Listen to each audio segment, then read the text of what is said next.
Over 30,000 pounds of equipment, 185 players, coaches, and team personnel, almost 10,000 miles of travel. What does it take to get an NFL team to South America for a regular season game? A lot of coordination between departments, between the club and the NFL. Well, that and a lot more.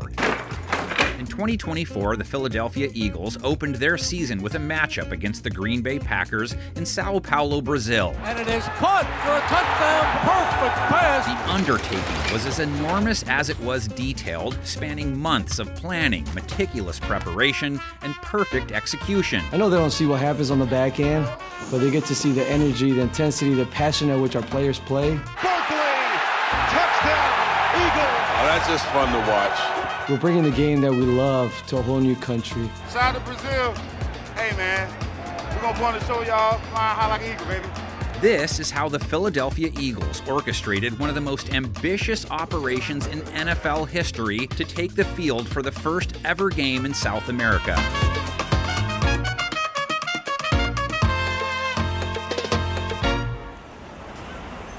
The scale of the operation behind playing a regular season game on another continent is immense. Planning begins months in advance, shortly after the announcement is made. The NFL is going to play a game in Sao Paulo, Brazil. It is a big step for the NFL on a global basis. 5 months ahead of the game, an advanced team for the Eagles goes down to Sao Paulo to conduct a location scout. Going to a foreign country, that incorporates a good amount of unknowns. We have to work together to make sure that we cover every need. The NFL does some early heavy lifting. They get out into the city and they look at hotels and stadiums and transportation, and so we have a good starting point when we get pulled into the process. Some of our biggest takeaways were we knew we were walking into a soccer stadium. Soccer fields are not as long as NFL fields, so we have to add 2 goalposts and we have to extend the playing surface. It'll take a few weeks to accomplish. And the league does a very good job converting locker rooms, supplying with more lockers, showers, and bathrooms. So if those conversions weren't made, then there'd be a lot of people waiting around to use the bathrooms and take showers after the game. About 3 months ahead of the game, just as the Eagles were wrapping up their OTAs, a cargo ship sets off for Sao Paulo, carrying several tons of equipment and resources, including nutrition and hydration items, office supplies, athletic training tables, and an array of non-perishable goods for the team hotel. We have to send over measurements of everything, weights of everything. We have to plan way ahead of time, pack everything way ahead of time. Passports is probably the biggest piece of the puzzle. We'll take care of all the passport enrollments to make sure everybody has a valid passport. Then during training camp, we'll actually take their passport, we'll lock it up in the safe, no chance of anyone losing anything, and we don't have any issues leading up to the game. About a week before kickoff, a cargo plane is loaded with several thousand pounds of game day supplies, including sideline and medical equipment. On this trip, we're bringing everything that we would use for game day. And it's like operating like we're in Lincoln Financial Field or on the road at MetLife. Our medical trunks, our supply trunks, our tape trunks. It'll be the coolers, rehab tables, chiropractic tables. Traveling long distance can take a toll on your body and your performance, certainly the following days. It is critical to sleep. All of these competing influences can sort of decrease the prioritization of sleep. We work with trainers to try to optimize sleep before you travel in order to optimize performance. There's a wonderful vibe. It is all positive. They like to dance. They like to go out. They like their NFL football. I'm so excited that of all the destinations, it could be Brazil. I mean, this is going to be fantastic. The city of Sao Paulo, right? There's 21 million people. It's the 7th biggest city in the world. Everywhere you go, there's traffic. There's no shoulders to move traffic with escorts. It's a very heavy traffic city, especially during rush hour, daylight hours. We've spent a lot of time making sure that when we get there, you guys can focus on the game and coaches can focus on the game. So a lot of work's gone into this already, but we want you guys to know everything that we've done. Finally, just 2 days ahead of the game, the team boards a large commercial airline to take the nearly 5,000-mile flight to Sao Paulo, Brazil. On board are over 150 players, coaches, and team personnel, as well as 31,000 pounds of equipment, including uniforms, pads, helmets, cleats, gloves, and other miscellaneous training gear. We bring 2 sets of jerseys for everybody. Everybody has their primary helmets. We got about 12 bags of spare helmets. We're trying to essentially import so much stuff into this country for such a short period of time. The biggest challenge is facing Brazilian customs. First time having a game there, so everything's going to be slightly longer.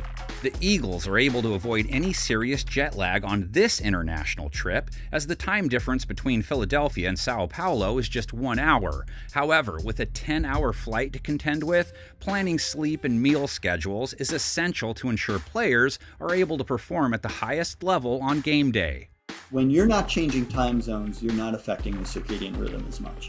Now that doesn't mean that it's easy, right? Because a long flight can take a toll on you.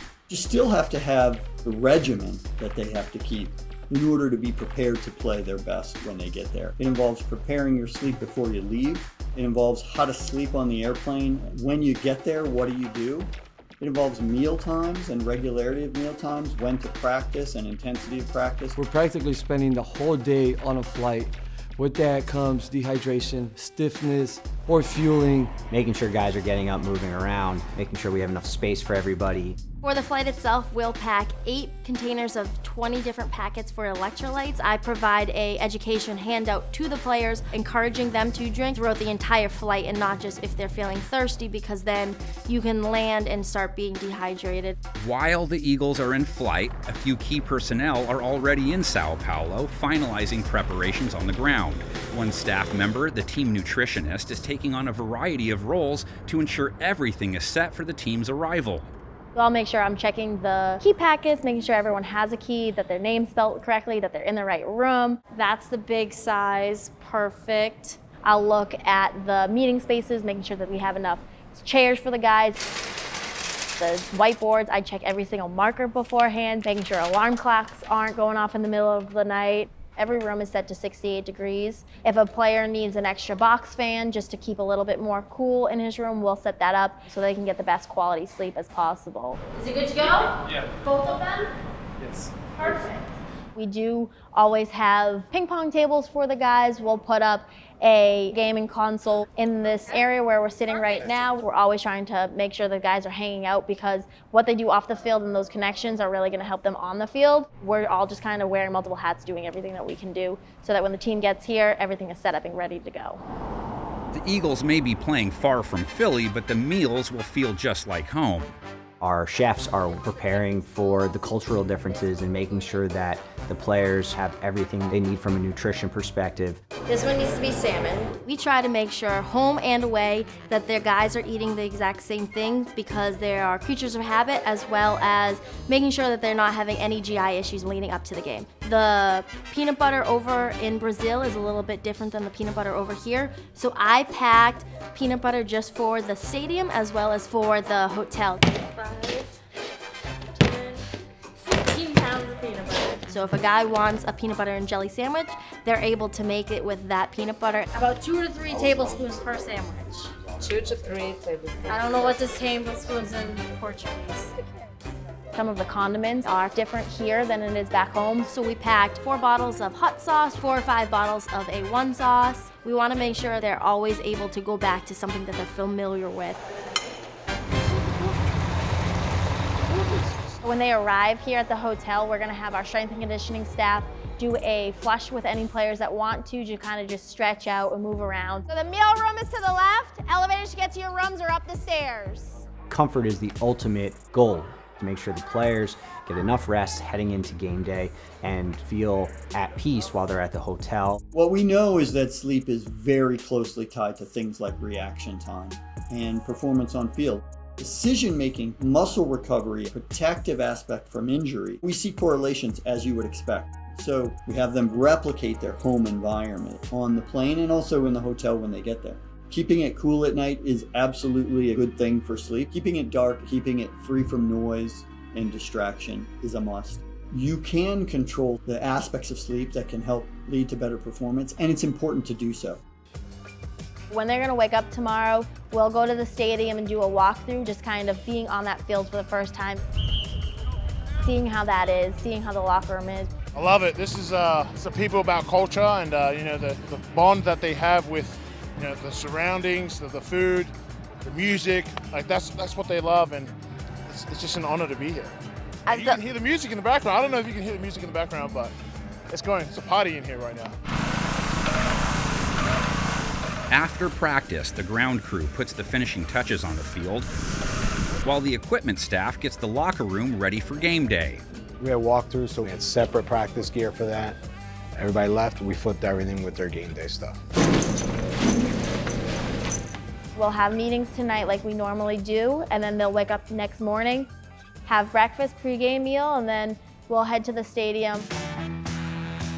Finally, it's game day in Brazil. All of the team's planning, preparation, and hard work have led to this moment. It really does take the entire team and the entire support staff to make this all go.